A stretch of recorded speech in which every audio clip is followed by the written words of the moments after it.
तो hello my dear students, welcome to our channel. I am Abhipsa Mahanty, your chemistry mentor. तो बच्चों, हम पढ़ रहे हैं chapter basic concept of chemistry, जिसमें अपने लास्ट क्लास में हमने पीओएससी को कंप्लीट कर लिया है और अपने आज के क्लास में हम पढ़ने वाले हैं about percentage yield and percentage purity.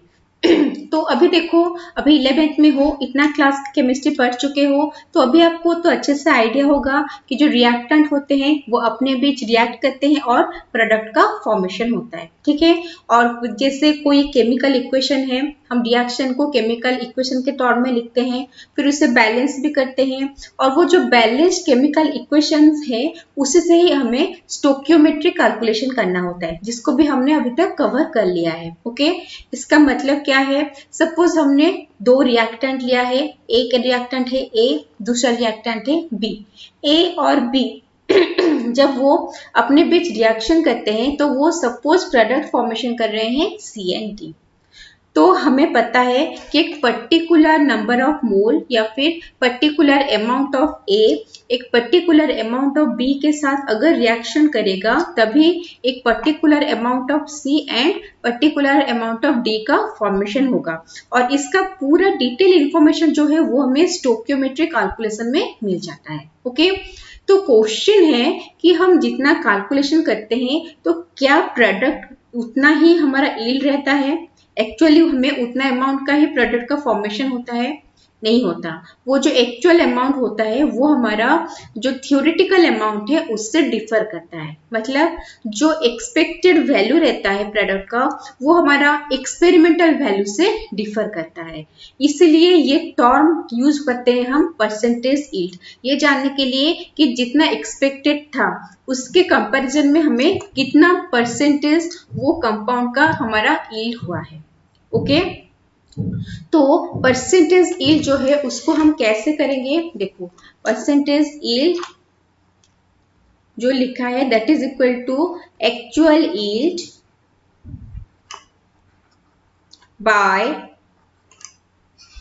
theoretical yield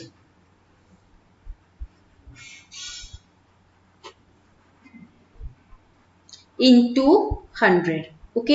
actual yield by theoretical yield into 100 करने से हमारा परसेंटेज यील्ड जो है वो निकल जाता है। इसका हम एक दूसरा फॉर्मूला भी निकाल सकते हैं कि experimental value divided by expected value, experimental value divided by expected value into 100 करने से हमारा परसेंटेज यील्ड निकलता है। ठीक है। ये जो एक्चुअल यील्ड है मतलब एक्सपेरिमेंटली जो निकला है, जो एक्चुअली एक्सपेरिमेंट कंडक्ट करने के बाद जितना अमाउंट ऑफ प्रोडक्ट हमें मिला है। ओके।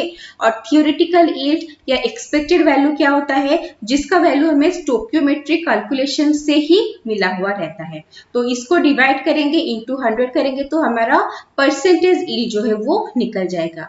तो ये जो एक्चुअल यील्ड और थ्योरेटिकल यील्ड ये जो थोड़ा बहुत डिफरेंस होता है वो क्यों होता है? क्योंकि वो जो कंपाउंड हम लेते हैं एज ए रिएक्टेंट वो 100% प्योर नहीं होता, उसमें कुछ इम्प्योरिटी रहता है। ओके। लेकिन जब रिएक्शन होगा, एक्चुअल अमाउंट जो है मतलब जो प्योर कंपाउंड जितना अमाउंट में प्रेजेंट है वही रिएक्शन में मतलब रिएक्शन में पार्टिसिपेट करता है। ठीक है। इसलिए जो हम लेते हैं जितना अमाउंट ऑफ कंपाउंड रिएक्टेंट उसी के रेशियो में उतना अमाउंट ऑफ प्रोडक्ट जो है वो फॉर्मेशन नहीं हो पाता। ठीक है। तो ये हो गया हमारा परसेंटेज यील्ड। तो अच्छे से समझ में आ गया होगा। चलो इसका स्क्रीनशॉट ले लो। ओवर। नेक्स्ट, अभी उसके ऊपर न्यूमेरिकल करेंगे तो हम चीजों को अच्छे से समझ पाएंगे। तो क्वेश्चन क्या है? For the reaction CaO plus 2HCl gives CaCl2 plus H2O, 1.12 gram of calcium oxide is treated with excess of hydrochloric acid and 1.85 gram of calcium chloride is formed. What is the percent yield of the reaction? देखो, 1.12 gram of calcium हमने लिया है और उसका reaction हम किसके साथ कर रहे हैं, HCl के साथ, और 1.85 ग्राम ऑफ कैल्शियम क्लोराइड फॉर्म हो रहा है। तो सबसे पहला जो चीज हमें चाहिए कुछ भी परसेंटेज यील्ड के न्यूमेरिकल को सॉल्व करने के लिए, उसको अप्रोच करने के लिए, वो है हमारा बैलेंस्ड केमिकल इक्वेशन जो ऑलरेडी इस क्वेश्चन में गिवन है। तो हमारा बैलेंस्ड केमिकल इक्वेशन क्या है, calcium oxide CaO plus 2HCl gives CaCl2 plus H2। Okay, ये ऑलरेडी बैलेंस्ड है। तो हमें क्या करना है, हमें पता है इससे कि 1 मोल ऑफ कैल्शियम जब 2 मोल ऑफ हाइड्रोक्लोरिक एसिड के साथ रिएक्ट करता है तब 1 mole of calcium chloride and 1 mole of water का फॉर्मेशन होता है। ओके, तो अभी करना क्या है, हमें किन चीजों के साथ कंपैरिजन करना है, एक है हमारा कैल्शियम ऑक्साइड, दूसरा है हमारा कैल्शियम क्लोराइड। यहाँ पे HCl तो गिवन है लेकिन उसका कुछ अमाउंट गिवन नहीं है। अमाउंट किसका गिवन है, कैल्शियम ऑक्साइड और कैल्शियम क्लोराइड का। तो अगर हम उसको देखेंगे तो 1 मोल ऑफ कैल्शियम ऑक्साइड से 1 मोल ऑफ कैल्शियम क्लोराइड का फॉर्मेशन होता है। ओके, तो परसेंटेज यील्ड पूछा है। परसेंटेज यील्ड मतलब कितना प्रोडक्ट फॉर्मेशन हो रहा है, मतलब कैल्शियम क्लोराइड के बारे में पूछा है। तो हमें देखना है कि एक्चुअली में कितना कैल्शियम क्लोराइड फॉर्मेशन हुआ है। ठीक है, क्या देखना है, एक्चुअली में हमारा कितना प्रोडक्ट जो है कैल्शियम क्लोराइड वो फॉर्मेशन हुआ है, और मतलब रिएक्शन के थ्रू, स्टोकियोमेट्री के थ्रू कितना हो रहा है, और ऑलरेडी हमारे पास प्रेजेंट है कि कितना फॉर्मेशन हुआ है। फिर उनको कंपेयर करके हम क्या करेंगे, परसेंटेज यील्ड निकालेंगे। देखो, तो 1 मोल ऑफ कैल्शियम ऑक्साइड से 1 मोल ऑफ वाटर निकलता है, कैल्शियम क्लोराइड निकलता है। ठीक है, तो 1 मोल ऑफ कैल्शियम ऑक्साइड, देखो यहाँ पे दोनों जगह पे कैल्शियम ऑक्साइड और कैल्शियम क्लोराइड दोनों जगह पे ग्राम में है, मतलब वेट में कन्वर्ट करना है। तो कैल्शियम ऑक्साइड, कैल्शियम का कितना होता है 40, ऑक्सीजन का 16, that is equal to 56। Next है कैल्शियम क्लोराइड, कैल्शियम का 40 प्लस एक क्लोरीन का 35.5, दो क्लोरीन का हो गया 71, दैट इज इक्वल टू 111। इसका मतलब क्या है, 56 ग्राम ऑफ कैल्शियम ऑक्साइड से कितना कैल्शियम क्लोराइड मिलना चाहिए, 111 ग्राम ऑफ कैल्शियम क्लोराइड मिलना चाहिए। Okay, 56 gram of calcium oxide 1 मोल और कैल्शियम क्लोराइड 1 मोल है 111। तो यहाँ पे लिख सकते हैं produces 111 gram of calcium chloride. तो 1 ग्राम ऑफ कैल्शियम ऑक्साइड कितना प्रोड्यूस करेगा, 111 by 56 gram of calcium chloride. तो कैल्शियम क्लोराइड हमने लिया कितना है 1.12, so 1.12 gram of calcium oxide कितना प्रोड्यूस करेगा, 111 बाय 56 इंटू 1.12। ओके, इसका वैल्यू आएगा 2.22 ग्राम। तो 2.22 ग्राम प्रोड्यूस होना चाहिए कितने से, अगर हम यहाँ पे 1.12 ग्राम ऑफ कैल्शियम ऑक्साइड ले रहे हैं तो हमारा 2.22 ग्राम ऑफ कैल्शियम क्लोराइड प्रोड्यूस होना चाहिए, थियोरेटिकली प्रोड्यूस होना चाहिए अकॉर्डिंग टू द स्टोकियोमेट्री। ठीक है, तो हमारा जो थियोरेटिकल यील्ड है, थियोरेटिकल यील्ड जो हम स्टोकियोमेट्री से निकाले हैं वो कितना होना चाहिए 2.22 ग्राम, बट एक्चुअली उतना नहीं निकला है। एक्चुअली कितना निकला है 1.85 ग्राम। तो हमारा एक्चुअल यील्ड कितना है 1.85 ग्राम। तो क्वेश्चन क्या पूछा है, क्वेश्चन पूछा है परसेंट यील्ड। परसेंट यील्ड हम कैसे निकालेंगे, वो होगा हमारा actual yield by theoretical yield into 100। Okay, that is equal to actual yield कितना है 1.85 डिवाइडेड बाय थियोरेटिकल यील्ड कितना है 2.22 इंटू 100। अगर इसको हम कैलकुलेट करेंगे तो फाइनली हमारा आंसर आएगा 83.33%। ओके, आज सबको समझ में कैसे क्या हो रहा है, इजी है। ठीक है, चलो इसका स्क्रीनशॉट ले लो, फिर नेक्स्ट क्वेश्चन को मूव करेंगे।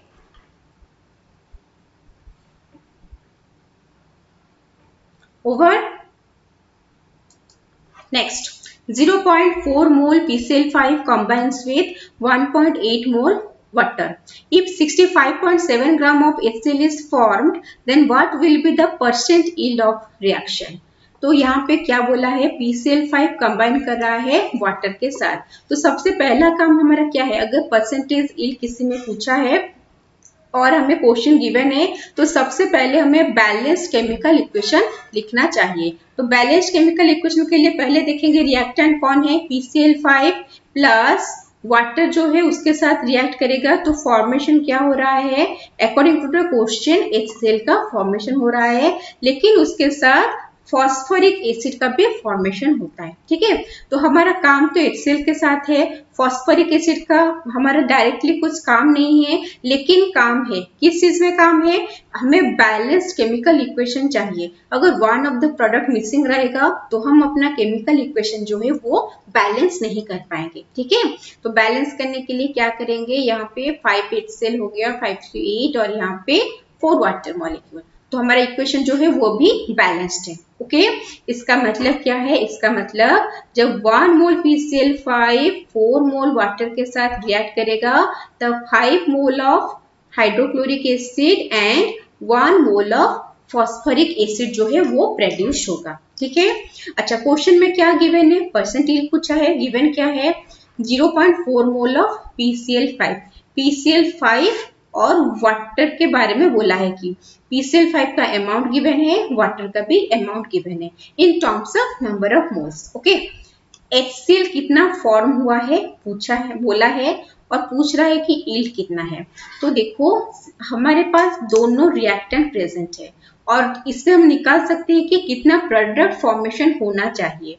जितना प्रोडक्ट फॉर्मेशन होना चाहिए थियोरेटिकली उतना प्रोडक्शन होना चाहिए, मतलब एक्सपेक्टेड वैल्यू वो है कि हाँ अगर हम इतना अमाउंट ऑफ रिएक्टेंट ले रहे हैं तो हमें इतना अमाउंट ऑफ प्रोडक्ट मिलेगा। ये कैसे पता चलेगा, स्टोइकियोमेट्रिक कैलकुलेशन से पता चलेगा। बट यहाँ पे हाइड्रोक्लोरिक एसिड जो है उसका भी क्या करना है, उसका भी जो है ये दे रखा है कि इतना फॉर्म हुआ है, मतलब एक्चुअली में इतना फॉर्म हुआ है। ओके, ये एक्चुअली में फॉर्म हुआ है, एक्चुअल यील्ड है और हमें थ्योरेटिकल यील्ड निकालना है।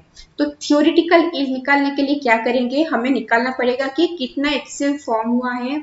उसके लिए क्या चाहिए, अगर 2 रिएक्टेंट है और दोनों ही रिएक्टेंट का अमाउंट गिवन है तो कितना प्रोडक्ट फॉर्मेशन होगा, इसलिए हमें क्या चाहिए, इसलिए हमें लिमिटिंग रिएजेंट कौन है वो पता रहना जरूरी है। ओके, क्योंकि लिमिटिंग रिएजेंट के ऊपर ही डिपेंड करता है कि कितना प्रोडक्ट का फॉर्मेशन होगा।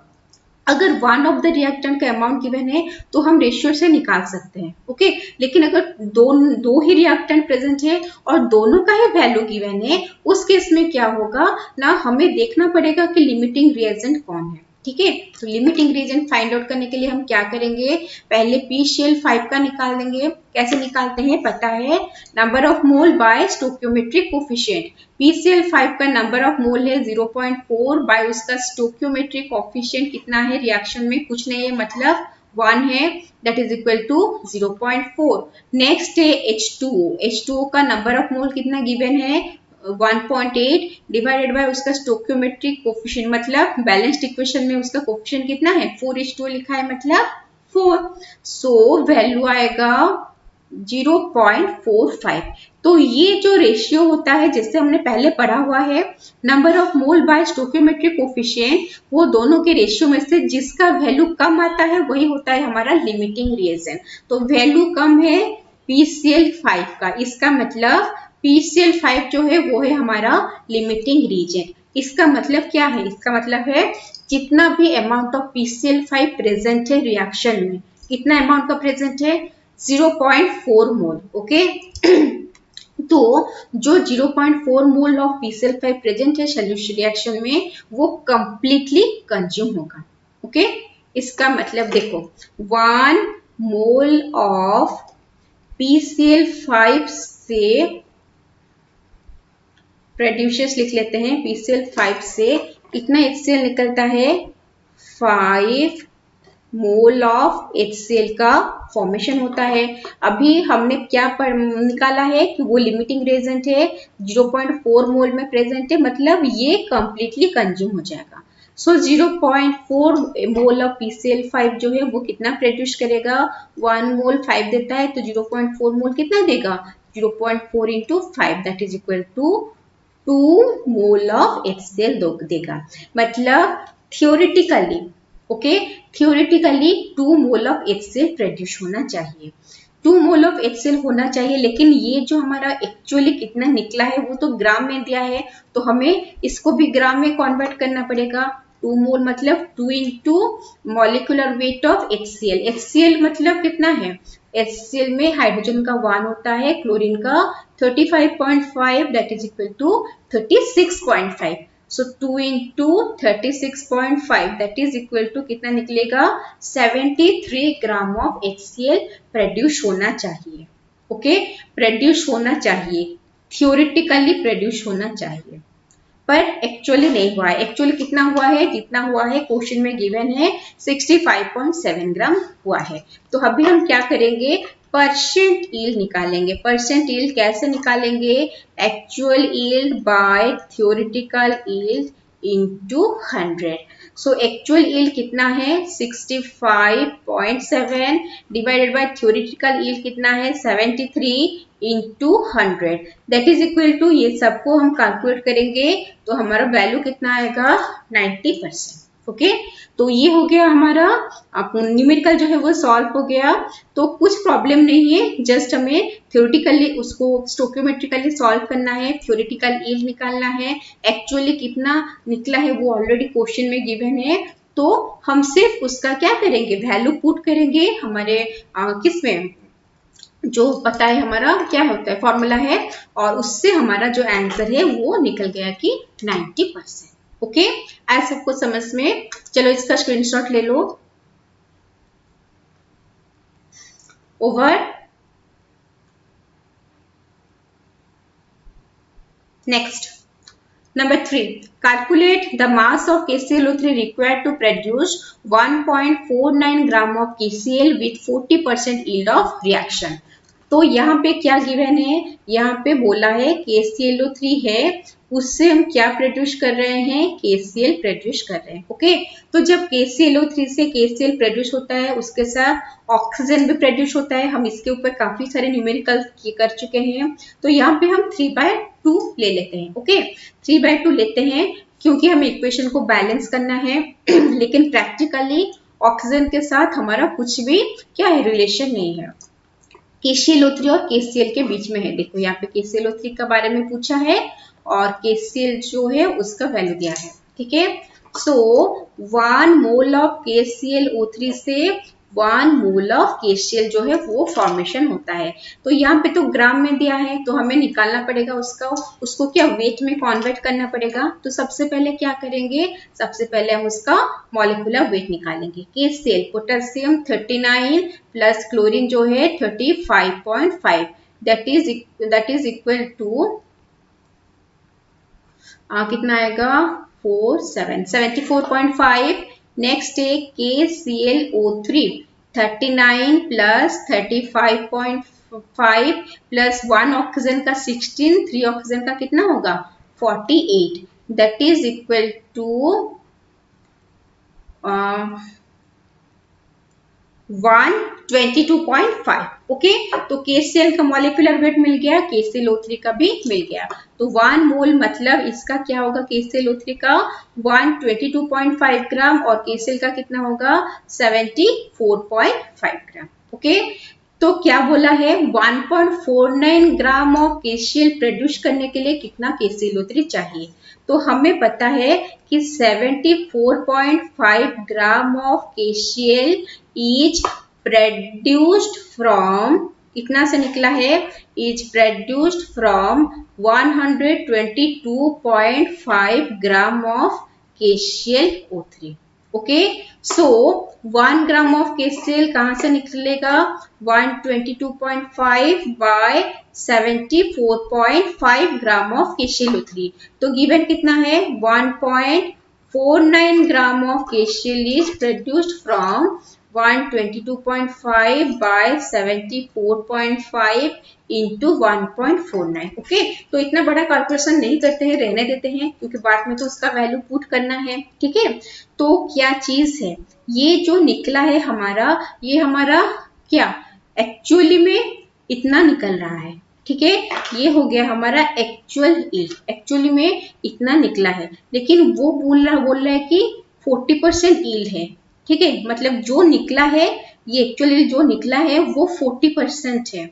तो हमें एक्चुअली में कितना KClO3 चाहिए, मतलब हमारे KClO3 का थ्योरेटिकल जो वैल्यू है, ओके, वो हमें निकालना है। So percent yield equal to, percent yield कितना होगा, ये हो गया हमारा actual yield divided by theoretical yield into 100। तो परसेंट यील्ड है 40। ठीक है, एक्चुअल यील्ड कितना है 122.5 into 1.49 by 74.5 into theoretical yield निकालना है। Okay, so theoretical yield equal to, सब चीज को एक साइड में ले लेंगे, उसको हम कैलकुलेट कर देंगे, तो फाइनली हमारा वैल्यू जो आएगा वो होगा 6.125 ग्राम। ठीक है, आज समझ में कैसे क्या हो रहा है, इजी है क्वेश्चन। ओके, चलो इसको स्क्रीनशॉट ले लो।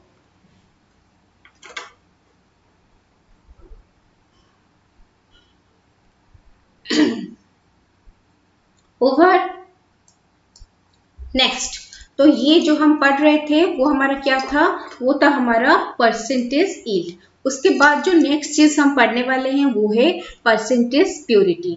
जैसे हमने स्टार्टिंग में बोला है कि कभी कभी जो हम रिएक्टेंट लेते हैं, कभी मतलब मोस्ट ऑफ द टाइम यही होता है कि जो रिएक्टेंट लेते हैं तो हो सकता है उसमें 100% प्योर सब्सटेंस नहीं रहता। ओके, क्योंकि 100% प्योर सब्सटेंस नहीं रहता, तो अकॉर्डिंगली जो हमारा प्रोडक्ट फॉर्मेशन होना चाहिए जितना अमाउंट में, वो भी उतना नहीं आता। तो एक्सपेक्टेड यील्ड जो है वो हमारा एक्चुअल यील्ड से डिफर करता है। ठीक है, तो परसेंटेज प्योरिटी क्या चीज को रिप्रेजेंट करता है, हम जो रिएक्टेंट लिए हैं और वो रिएक्टेंट जो रिएक्शन करेगा उसमें उतना मतलब कितना प्योर अमाउंट ऑफ वो ओरिजिनल मटेरियल प्रेजेंट है, उसको हम परसेंटेज प्योरिटी से रिप्रेजेंट करते हैं। सो परसेंटेज प्योरिटी कैसे निकलता है, percentage purity equal to mass of pure substance, mass of pure substance by mass of impure substance into 100। ठीक है, मास ऑफ प्योर सब्सटेंस ले लेंगे divided by mass of impure substance करके उसको इंटू 100 कर देंगे, तो परसेंटेज प्योरिटी जो है वो हमारा निकल जाएगा। कुछ नहीं, जस्ट एक सिंपल सा फॉर्मूला है, इसका स्क्रीनशॉट ले लो। ओवर नेक्स्ट, न्यूमेरिकल सॉल्व करेंगे उसके ऊपर। 50 gram of 80% pure calcium carbonate is heated, calculate the volume of carbon dioxide gas produced at STP. Okay, तो ये हमें बोला है कि कैल्शियम कार्बोनेट को हमने हीट किया है, हीट करने से बोला है कि CO2 निकलता है। तो हमें पता है कैल्शियम कार्बोनेट हीट करने से कैल्शियम ऑक्साइड और कार्बन डाइऑक्साइड निकलता है। ओके, तो और तो कुछ मतलब है नहीं हमें, किसके साथ मतलब है, कैल्शियम कार्बोनेट के साथ कार्बन डाइऑक्साइड गैस के साथ। जब 1 mole of calcium carbonate heat होता है, 1 mole of carbon dioxide form होता है। इक्वेशन जो है वो ऑलरेडी बैलेंस्ड है।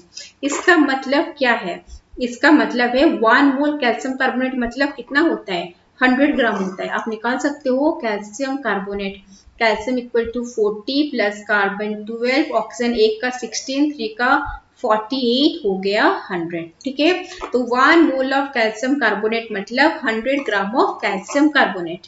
ओके, नेक्स्ट है carbon dioxide 1 mole. 1 mole of, देखो यहाँ पे वॉल्यूम पूछा है, अगर वॉल्यूम पूछा है तो हम वॉल्यूम के टर्म में लेंगे। 1 mole of any gas at STP कितना होता है, उसका वॉल्यूम 22.4 लीटर होता है। ओके, 22.4 लीटर होता है। तो अगर हम 100 ग्राम ऑफ कैल्शियम कार्बोनेट लेंगे तो वहां से हमें 22.4 लीटर ऑफ क्या मिलेगा, कार्बन डाइऑक्साइड गैस मिलेगा। हमने लिया कितना है, लिया तो 50 ग्राम है, लेकिन वो 80% प्योर है। मतलब जो 50 ग्राम का हमने कैल्शियम कार्बोनेट लिया है वो कंप्लीटली प्योर नहीं है, कुछ इम्प्योरिटी प्रेजेंट है। तो कितना amount of calcium carbonate pure form में है वो हम निकाल सकते हैं। Okay, amount of pure calcium carbonate is equal to 50 gram है, 80% प्योर है, okay, that is equal to 40 gram. मतलब जो 50 ग्राम का सैंपल हम लिए हैं कैल्शियम कार्बोनेट का, उसमें only 40 gram of calcium carbonate present है इन प्योर फॉर्म, ठीक है। 100 gram of calcium carbonate produces 22.4 liter of carbon dioxide, okay. So 1 gram of calcium carbonate कितना प्रोड्यूस करेगा, 22.4 by 100 litre of calcium dioxide, okay. कितना है हमारे पास, 40 ग्राम originally present है, तो 40 ग्राम कितना प्रोड्यूस करेगा, 22.4 बाय 100 इंटू 40, ओके। सो इसको फाइनली कैलकुलेट कर देंगे तो हमारा आंसर आएगा 8.96 litre.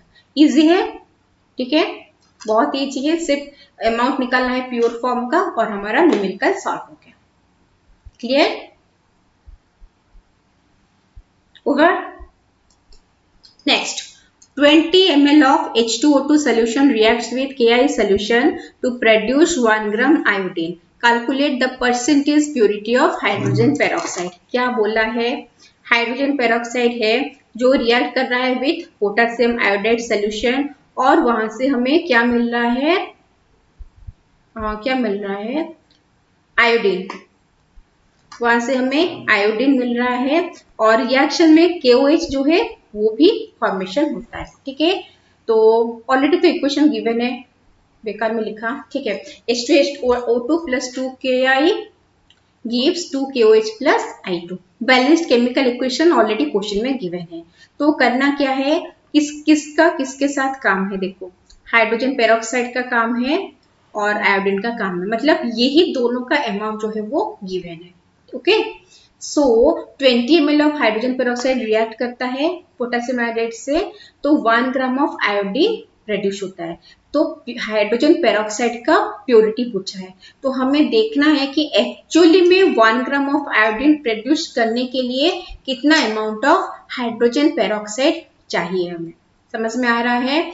Purity of hydrogen peroxide पूछा है, तो हमें क्या करना है, हमें देखना है कि एक्चुअली में 1 ग्राम ऑफ आयोडीन प्रोड्यूस करने के लिए कितना अमाउंट ऑफ हाइड्रोजन पेरोक्साइड चाहिए एक्चुअली में, ओके, और हम लिए हैं कितना, तो उसको कंपेयर करके हम परसेंट प्योरिटी निकाल सकते हैं, okay.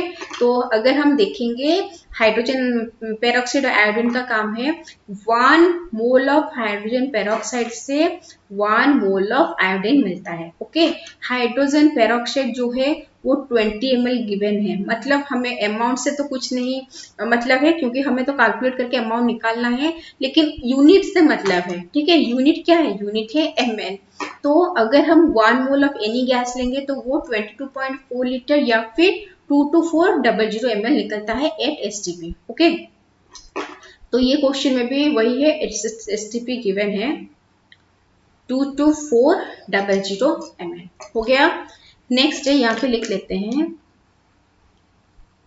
22400 ml of hydrogen peroxide. Iodine I2, एक आयोडीन का एटॉमिक मास होता है 127, तो I2 का कितना होगा, 254 ग्राम होगा 1 मोल का। सो 254 gram of iodine is produced from,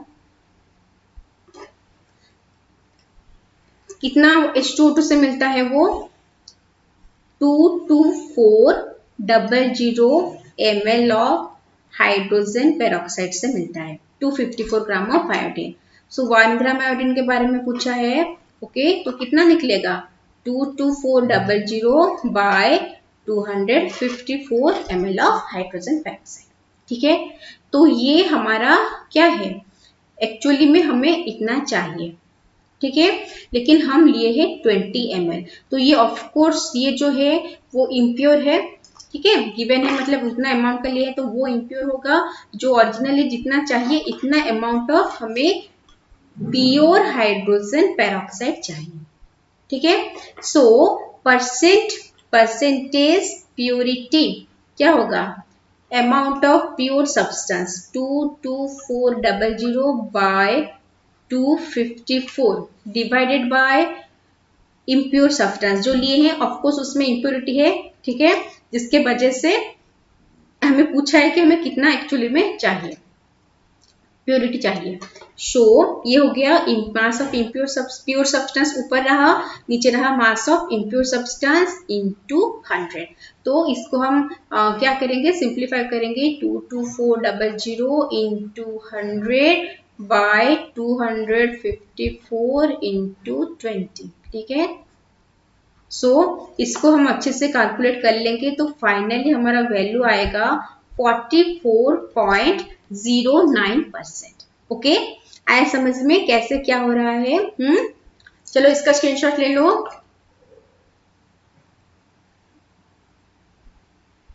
over.